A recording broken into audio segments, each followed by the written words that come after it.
We've covered some very unfortunate studies on drone strikes and drone deaths in the past. The U.S., of course, is engaged in these airstrikes in Pakistan, Yemen, Somalia, and elsewhere. I'm sure there's still droning going on in Iraq and Afghanistan as well, Syria as well, too. I mean, most of that is just regular airstrikes now, but I'm sure drones are used everywhere. Anywhere the U.S. goes where we're doing even a little bit of fighting, we say, okay, break out the drones and let's kill random people.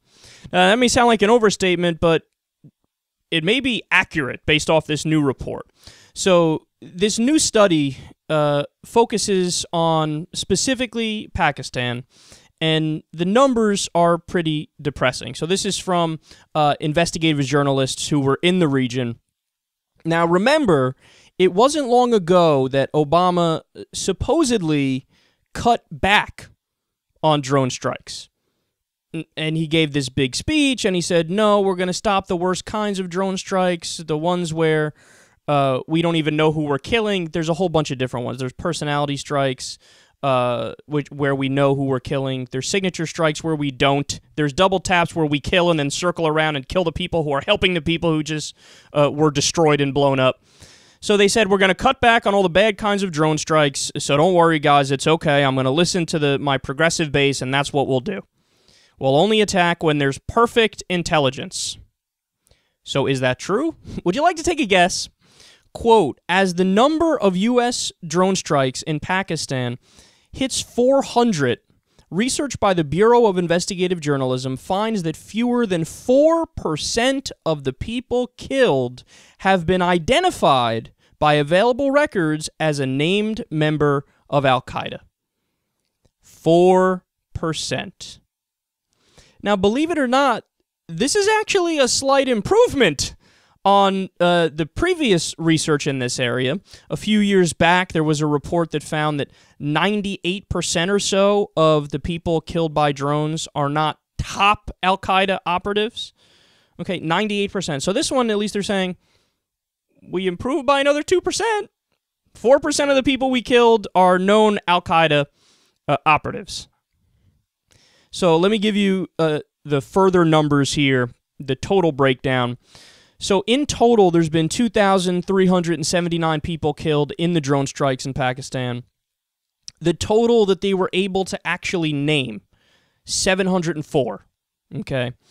The total identified as militants, so not necessarily Al-Qaeda, but, you know, whether it's the Taliban or other groups that are deemed militants, they say 295. But also, remember that when it comes to defining militants, the U.S. government is on the record as saying, well, all we mean is a male who's an adult. I don't know the exact numbers. Male age, I don't know, 16 or 18 to 55 or something like that. They say, yeah, that's a militant. That's a militant. Now, you don't need... They flip the burden of proof. They say, if we kill you, by default, you're a militant, and you'd have to prove to us that you're not. Isn't that amazing? Because that's exactly like 1984.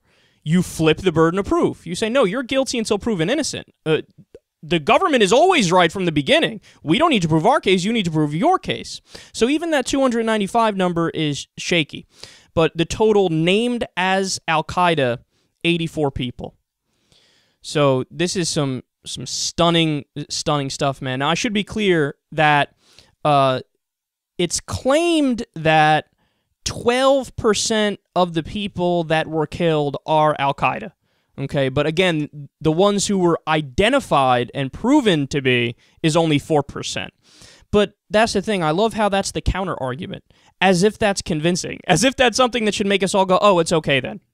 Oh, you got 12% of the right people? Well, that's fine. 4, I was not happy. But 12, that's great.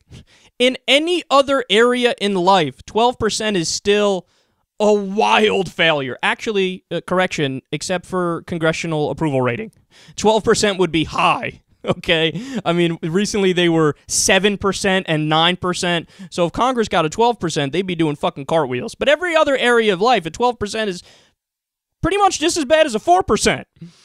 So this is a terrible thing, man. Now, the reality is, and nobody else tells you this in the mainstream media, but they should because it's a fact, it's been demonstrated that when you kill civilians with drones in these regions, you're further radicalizing the region, and you're creating more terrorists.